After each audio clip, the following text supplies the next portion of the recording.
I have made a grave mistake. The story goes like this. After my first video on the cartridges where I said, so I was surprised to find out that preform cartridges, like these, can actually hold about 40 milliliters, and I found that out through Human Spider's YouTube video. Spider Slayer comes to me and he says, "Hey man, this doesn't look like the one that holds 40 milliliters. It looks like the one that I have, which holds 25 to 30 milliliters. And I'm like, oh shoot, I feel stupid. I've never even checked the volume on these. Maybe I should do that. So I did, and turns out he was right. The preforms that I have only seem to hold about 28 milliliters. So then I go over to the Human Spider, and I'm like, where do you get your 40 milliliter preforms? And no answer from him.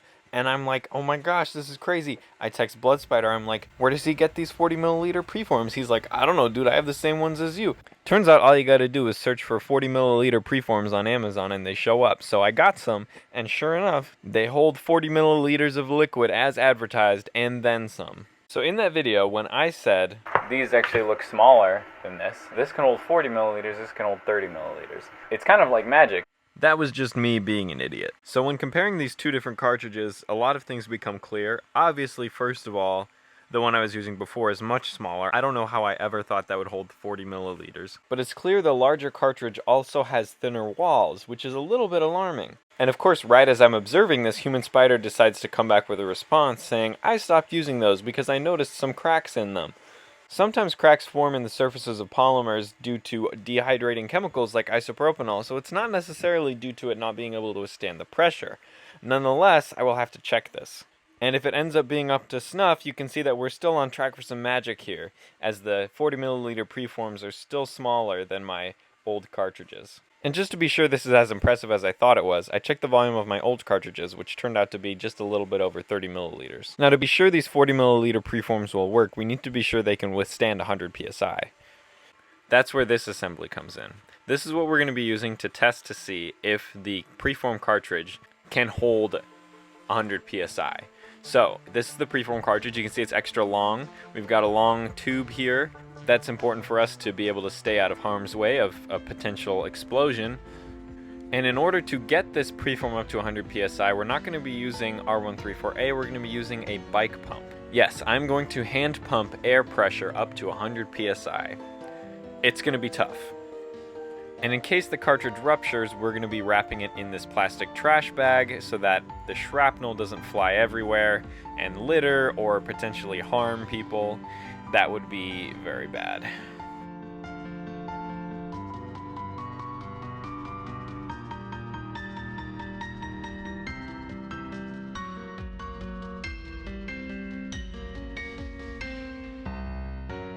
In addition to having this in a plastic bag, I'm going to be running this tubing through a door so that I am also a little bit more protected. And it's always important not to forget your safety glasses when doing something like this, because your eyes are pretty susceptible to explosions, believe it or not. Alright, and it looks like we've got this pumped up to 100 psi, and I haven't heard any big explosion, unless it just kind of leaked a little bit, but the pressure seems to be stable. You can see I'm cowering behind this window, and yeah, so looks like we are in the clear. All that security theater was for nothing, but it's not theater. Safety is important, everybody, especially in science. So it looks like our 40 milliliter cartridges held up well, so we can safely hold that amount on our arm, and I'm excited now to build the arm mount to do just that.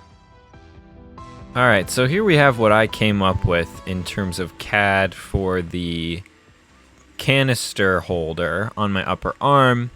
I've taken the slots out that I had before. I used to have slots here for a nylon webbing strap to fit through, but I realized they can just clamp on, and that works just fine. I have an interesting design here where instead of just like a simple sandwich, there's a, I guess like a shelf here that the other part sits on, and the fitting that we machined, that smaller part will fit through there, and the rest of it kind of just sits on the inside. And I have these nice rings here that I really sort of like, and you'll see how those look on the actual cartridge later, but I think it's cool, and they serve multiple purposes. So first of all, these rings represent 10 milliliter lines apart from each other. So basically, when the fluid hits this line, it's 40 milliliters, this line is 30, this line is 20, and then down here is 10 milliliters. There's a little bit of fluid left in the actual fitting. That's why 10 is so low. The fitting is pretty much just in here.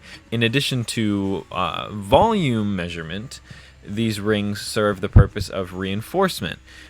So if you're aware of pressure vessels and the physics of pressure vessels, you'll know that the hoop stress, the stress that is in the direction of the circumference, is given by the pressure times the radius of the pressure vessel divided by the wall thickness, PR over T. The longitudinal stress, which is in the direction of the axis of the cylindrical pressure vessel, is approximated by pressure times the radius divided by 2 times the thickness, i.e. that's half as much stress as is in the circumference. So when a pressure vessel fails, you can pretty much predict that it's always going to be one of the circumferences breaking, and that's basically going to, split the pressure vessel lengthwise. So if you want to reinforce a pressure vessel, the way you want to do it is with rings. And so you can see these are pretty thick rings. The difference in radius is about 3.75 millimeters, so they're pretty thick. And this is going to be printed upright like this so that the layers can't split. And so they're going to do a pretty good job of preventing that pressure vessel from undergoing severe deformation should that ever happen. So it's just kind of like another, in addition to our pressure testing, another thing that gives me peace of mind that these things aren't going to explode. And I think it looks pretty cool. Alright, so we have all the pieces printed and we're ready to assemble the arm mount for the cartridge. So the first thing we need to do is put the preform into the fitting and make sure it's tight but not too tight so that the O-ring stays in place. Then we put our strap underneath the cartridge like so. And this is a strap that I took just from the other cartridges that I had from the old cartridges, because the beauty of this clamp design is that you don't need any cutting, any sewing. You can just pull straps from one place to another. And now we can put the cover on, and it's a pretty nice fit. And now we put the fasteners in.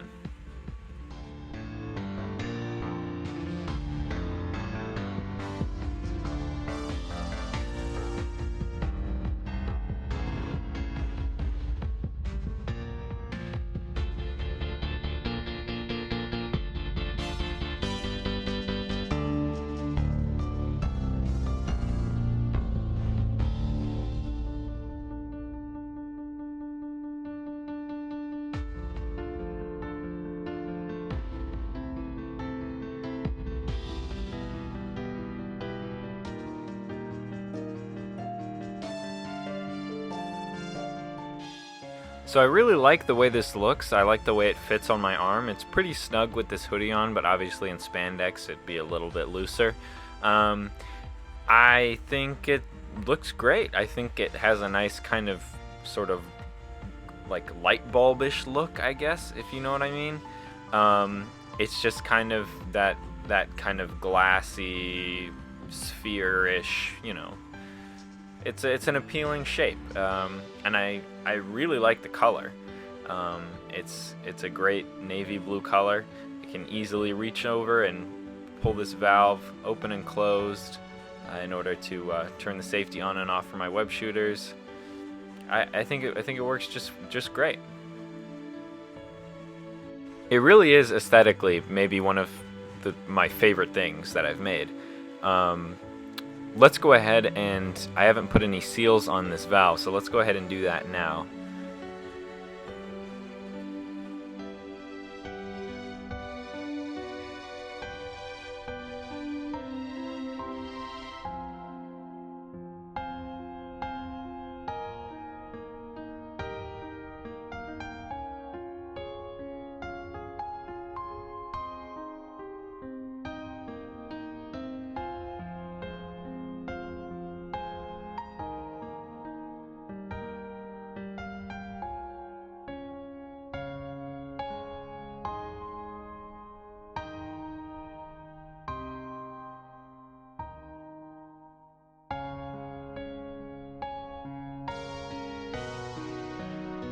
And because these are British fittings rather than NPT, they fit really well and there's no limit to how far you can twist them in, so you end up with these really nice fittings with no exposed threads.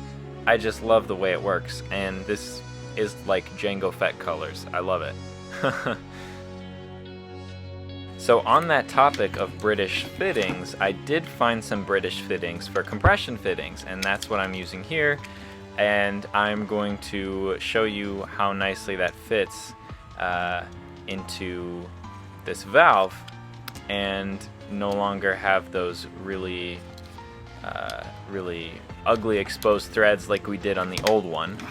Let me see if I can find the old one here. Yeah, this NPT fitting, you can only screw it in literally that far. I think it's like 2 or 3 threads of engagement, so it's just ridiculous. Of course, that new lovely British fitting is attached to a web shooter because no cartridge is complete without a web shooter.